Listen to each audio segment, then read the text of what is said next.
Hello class. So in my last video I showed you how to take your historic vessel or sculpture and how to make a guide for using it to make sure that you're on the right path as you're building it. Here you can see I'm checking my pot. You can see there's a gap here that I'm going to have to work on. In some areas it's a little bit closer, and so it's not a hard thing to fix right now, but this is set up a little bit, so I do need to rehydrate the lip before I work. I'm going to take my serrated rib, your rib that has the serrations on it, and I'm going to make score marks inside and out. And then I'm going to add some water to that. Make sure you don't let water drip down to the center of your pot, otherwise you could get some cracking down there.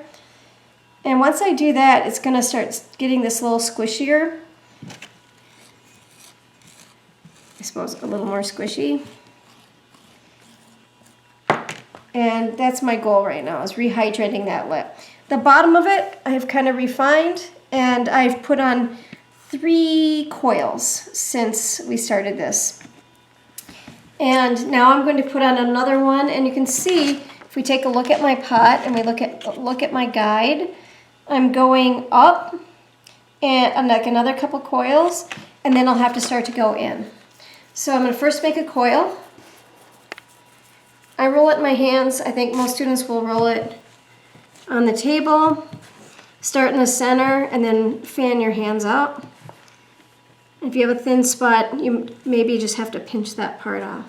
I'm going to flatten it with the heel of my hand, and then I want to make sure that the coil I'm putting on is about the same thickness as the lip.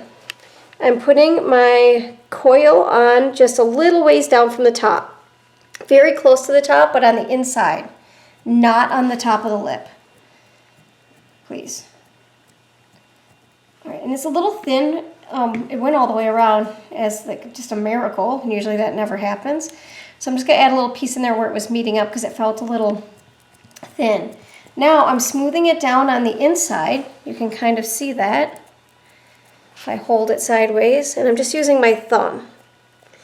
If you use too much water, it can be really difficult because the water doesn't allow you to have like any friction with the clay to move it, and that can be problematic. So try not to use too much water, and don't put too many coils on. So I put 3 coils on yesterday, but 2 of them were in the morning and 1 was in the afternoon. So it's not like I put them all on at once. I put them on really slowly over a period of time. And you have to also let your pot set up, otherwise it's going to get too wet and it's going to fall apart. And I cannot encourage you enough to build your pot, start it right away and build it slowly. If you try making this the night before it's due, or before the in progress is due, you are going to run into some troubles. It's not going to be able to hold its shape, and you're going to end up with a pot that's falling apart. So please, please, please, please start early and work on this gradually, a coil a day over the period of time. And that should get you to about 6 inches or 7 inches the first week, and probably to finish it off to 10 to 12 inches the second week. So on the inside, I'm using my round side of my rib into my left hand, and my left hand's there to catch it. On the outside, I'm using the flat side and bending it. So just bending that so it runs up. I'm actually not meowing in the video. That is my cat. She's annoying. She likes the studio. And now I'm just using my sponge to take away any water that may have dripped, and also any like weird little marks. And now I'm going to check it. So every coil I come back and check to make sure I'm heading in the right direction. And it's not going to be perfect because we're building it by hand, but it's going to be a lot closer since we have a guide. And now I'm going to put 1 more coil on because I feel like it can kind of handle it. And then I'm going to have to let that set, and I'm going to show you what to do to allow that to set up. All right.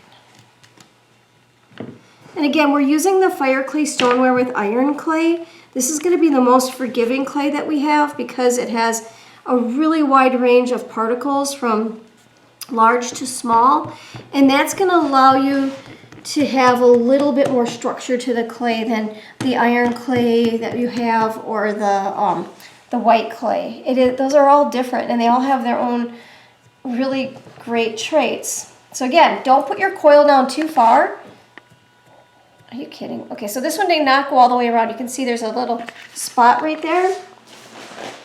And I'm just going to grab another hunk of clay and roll a little patty and piece that in there.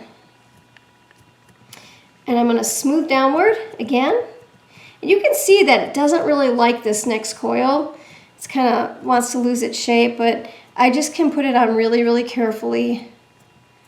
I do tend to work with the clay on the wet side, but students seem to struggle with the clay when it's a little bit too wet. It's not as kind. So when you come to the clay after it's been setting up and the lip feels like a little hard, like it's hard to move the clay, then you might have to score it and add slip, called slipping and scoring. I'm going to use the flat side of my metal rib and I'm going to scrape a little bit on the outside, and that's going to help move the clay from the raised areas into the recessed areas where I was just smoothing. You can see I'm bending it so it matches the shape of the bowl. Well, it's not a bowl, it's going to be a vase, but right now it's a bowl. And you can see I move that quite frequently. Sometimes I'm going vertical, sometimes diagonal, and then other times horizontal. It just really depends on where I need to move that clay. Oh, that wasn't that connected. All right. And then on the inside, I'm going to use the round side of my red rib. I can use my metal rib. If I knew where it was, I could use it. But currently, it is missing. I think we could blame the cat very easily. She looks like a robber. A hider of ribs.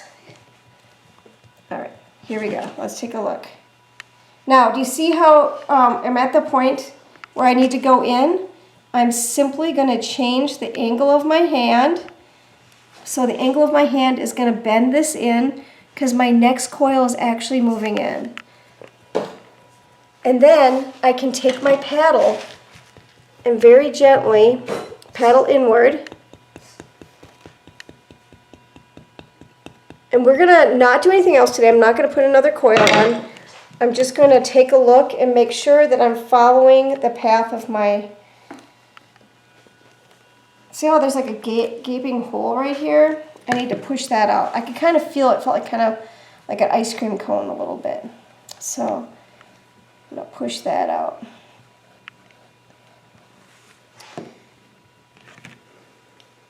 All right, that's getting a little bit better. So now I'm going to do that just a little bit more. It doesn't have to be exact, you know, but you want it really close, and I want it to have a good shape.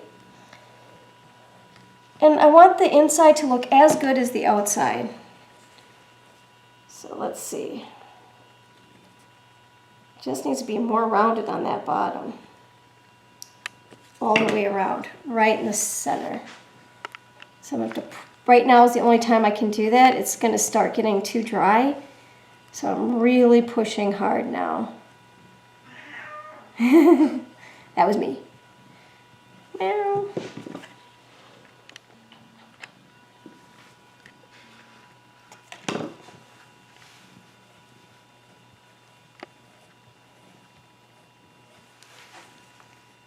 Come here, Cokie.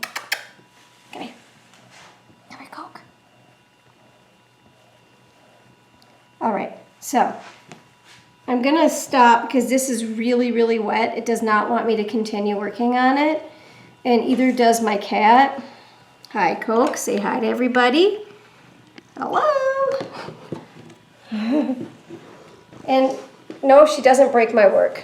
So I'm going to take a plastic bag since my bottom is getting more dry, and I'm going to put my pot on that plastic bag, and I'm going to cover up the bottom so that the bottom doesn't get drier, but the top has time to set up. This isn't going to set up so much that I'm not going to be able to work on it, but it is going to allow it to get a little more stiff. And the last thing that I do before I walk away from it is I'll give it one more once over with the red rib on the inside and the outside, and then I very carefully will just wet down the lip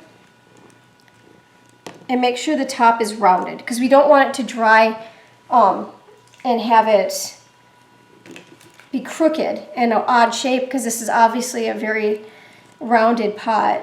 We want it to be under control. All right, double check. There is this weirdness right here, but I'm going to try to work on that off camera and see if we can get it fixed. I'm kind of wondering if it started drying a little bit. All right, so come back to this in about probably tomorrow. I'll let it set out for a couple hours. I'll cover up the top, and I'll be able to come back to this and work on it a little bit tomorrow once it sets up. Thanks, class. Say goodbye.